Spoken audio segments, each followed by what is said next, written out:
Hey guys, welcome back to the C and J show, and I have my favorite Jen and Juice here, and I have my sister Neat.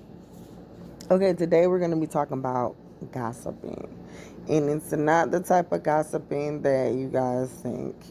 We're not talking about the messiness, I guess of it. I mean, a little messy, but not too much. Okay, so I remember this one time. Well, it was a couple of times, but I remember this time going to church, coming from a Christian background. And so we would go to church and to Bible study. But we would go to church every other Sunday because my mom would have to work. So when she was off that week, we went. Okay, now, when I was like in elementary, middle school, I kind of didn't understand the whole Boaz thing or having, you know, a husband to find one like, you need to find your Boaz. I never really understood it because I'm a child. And then by the time I got a little bit older, to being able to put things together, like, oh, okay, this is what you mean. Um, I would say, like, by the time I got out of high school and I didn't have my son, I was like 20 years old when I had my son. And so it was like, okay, I'll go back. And all I hear in the church is how a man have to love his wife. He has to love his wife like Christ loved the church. Now I'm hearing this, but it's not really what it's doing is it's not registering well to me, right? And I'm gonna tell you why. At the moment that I just couldn't get it. I didn't realize at this particular moment, like a lot of other women and men don't realize this. When you truly sit down and you start thinking about who you want and the things that they're not doing, and maybe is you even equally yoked with this person, because when you go to church and you hear the message, you leave with a different attitude. And so now you're kind of like writing down who does what and what they're not doing and how they should be doing and how you should be treated, right? Now here's the thing with that, where we come to gossiping. Now I didn't realize that I was gossiping. So what I was doing was taking the information, because gossiping means to take information from someone. Someone is telling a story, and it could be truth, false. It doesn't matter. They're telling the story, and you go back with that information and you give it to somebody else.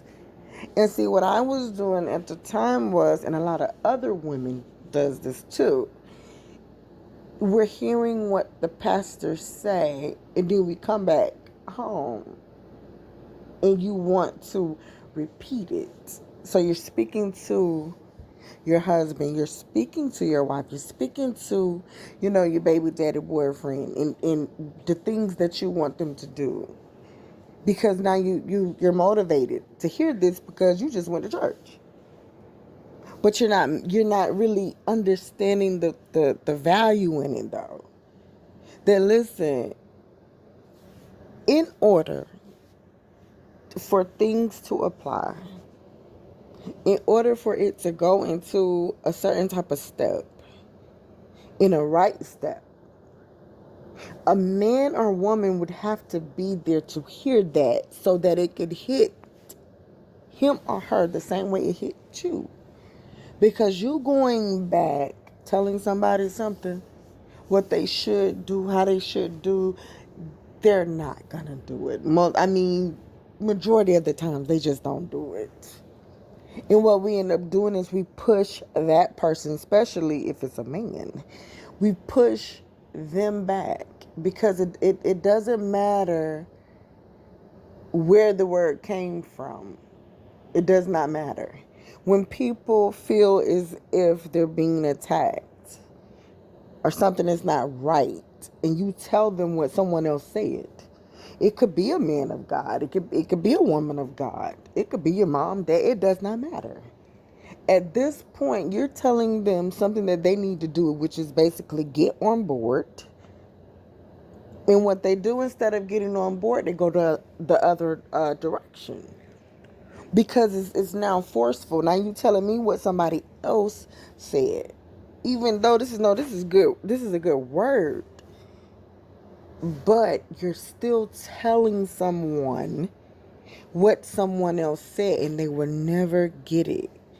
They're not gonna get it the same way.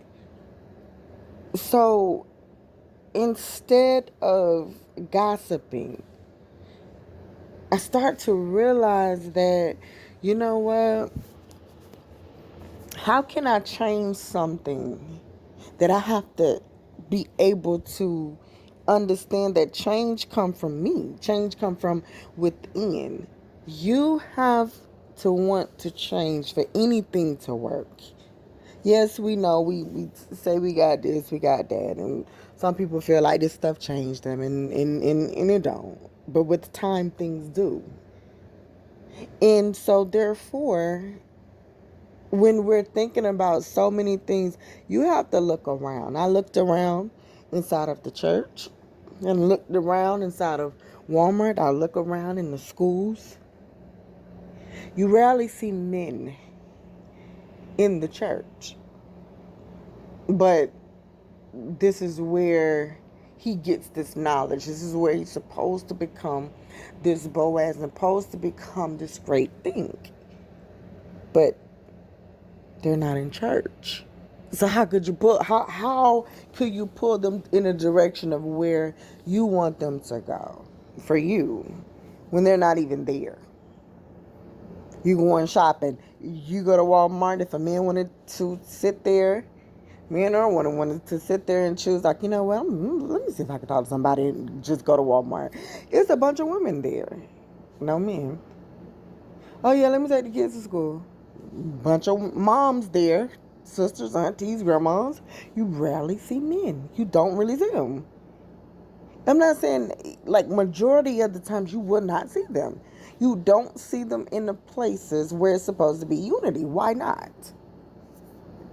And so therefore we sit here, we try to figure this thing out with this whole change type of stuff and what I need. And so therefore what you're doing is you are creating your own personal monster within you.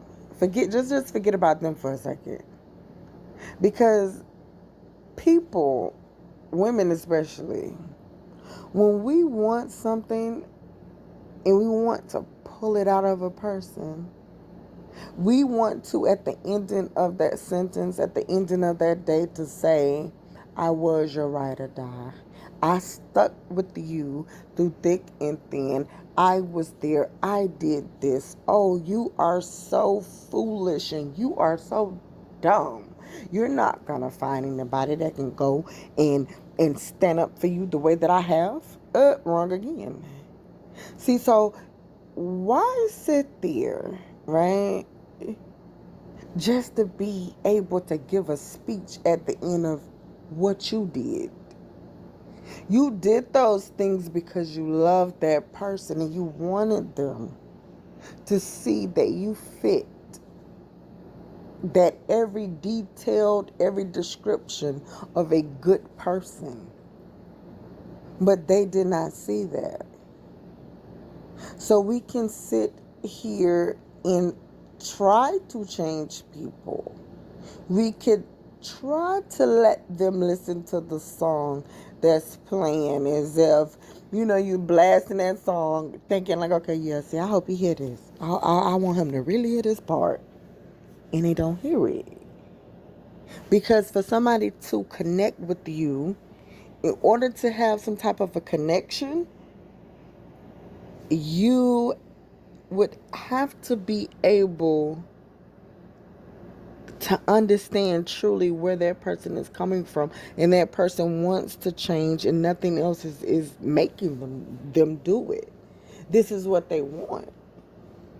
So why is it so hard for some of us women, and for some men to understand the whole relationship, the whole time you are dragging a person to love you?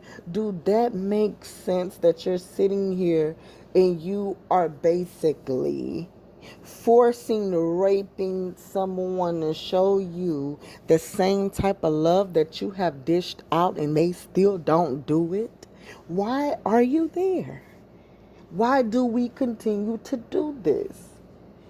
If you see it's not a need, how do you want someone to step to you? Do you want them to need you, or do you want them to want you? So on this note, we're going to have a part 2 with gossiping within your relationship. And we are out. You guys can leave your comments down below. We would like to hear some things that you guys have to say. And please, like we are starting to say, please, if you could, share, pass, like, tell us what you would love to hear. And listen to the whole entire video.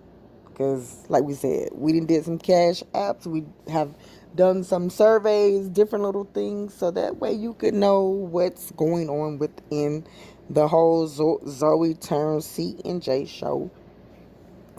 We are out.